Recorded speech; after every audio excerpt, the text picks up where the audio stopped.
গপমেরে থেকে এইটা একটা স্পেশাল এপিসোড, তার কারণ যে এমটি অরিজিনালস আসছে কৌশিক মজুমদারের একটা বিশেষ গল্প এই মাসের শেষে। এই গল্পের একটা বিশেষ চরিত্রে রয়েছেন এই ভদ্রলোক, এর নাম বুদ্ধদেব দাস। উনি এখন কলেজে অনেক বড় হয়ে গেছেন, কিন্তু বুদ্ধর সঙ্গে আমার আলাপ হয়েছিল বুদ্ধ যখন কলেজে পড়তো। বাচ্চা একটা ছেলে এবং ওর সাথে আরও অনেকে ছিল, সবাই মিলে আমরা একটু কাজ টাজ করতাম। সেই থেকে আমার বুদ্ধর সঙ্গে আলাপ। তারপরে তো এখন বিয়ে করে একেবারে সুখী গৃহকোণে রয়েছে, একটা ছোট্ট মহাপাতি ভুড়ি হচ্ছিল, সেটা একটু এরকমভাবে বসেছে। এবং খুব ডেডিকেটেড হার্ড ওয়ার্কিং একটা ছেলে।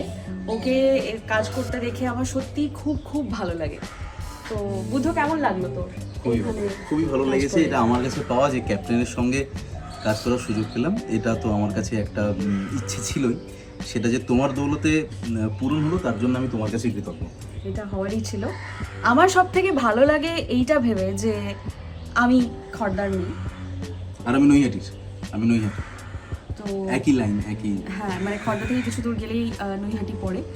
তো আমরা এরকম একটা জায়গা থেকে উঠে এসে যে এখন কাজকর্ম করছি, এই বিষয়ে আমার খুব ভালো লাগে। এবং আরও ভালো লাগে এটা ভেবে যে মফস্বলের মানুষের সংখ্যা গপমিরের থেকে ক্রমশ বাড়ছে। না, আমি তো সবসময় এটা অ্যাপ্রিসিয়েট করি গৌতলি, যে তুমি মফস্বল থেকে উঠে আসা একটা মেয়ে, ও মফস্বল থেকে উঠে এসছে। এক সেকেন্ড, মানে সেটা মফস্বল থেকে উঠে আসা মানে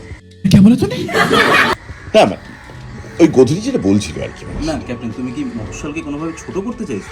না না না, ছোট করবো কেন? না, আমার তো তাই মনে। না, তুমি হেসো না গৌতলি, মানে প্লিজ। আরে না না, আমার বলার উদ্দেশ্য, হ্যাঁ না, আমি মফস্বলের ব্যাপারে খুবই সেন্সিটিভ। তুমি এরকম বলতে পারো না। তুমি মফস্বলের সঙ্গে কলকাতার কি তুলনা করছো? কোথা থেকে তুলনা করছো? শীতকাল পড়ে গেছে, গাছ নেই, একটা শীত পড়ছে না ঠিকঠাক। এখানে এখনো গরম, আমরা ঘামছি। এই যে ও বলছে নৈহাটিতে মফস্বলে কত গাছ রয়েছে, এখানে গাছ নেই, প্রাণ নেই, নিঃশ্বাস নেই। ধ্যাৎ।